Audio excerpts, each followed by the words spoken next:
How to turn on stem option on TikTok. Hello everyone and welcome to the new video. In today's video, we will show you how you can activate a new option that appeared on TikTok. So let's get started. Okay, first of all, check if you have the latest version of TikTok.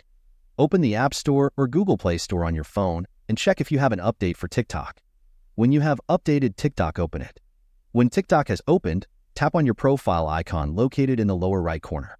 After that, tap on the three lines located in the upper right corner. And in the menu that appeared, find the Settings and Privacy option and tap on it.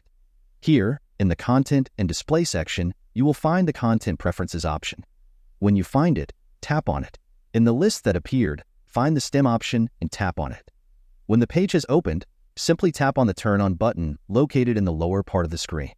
And that's all now. When you go to the home screen of the application, you will be able to see the Stem option located in the upper part of the screen. Tap it, and you will be able to use it without any problems. That is all. If you found this tutorial helpful, don't forget to give it a thumbs up, subscribe for more similar tips, and hit that notification bell so you never miss an update from us. Thanks for watching, and I'll see you in the next one.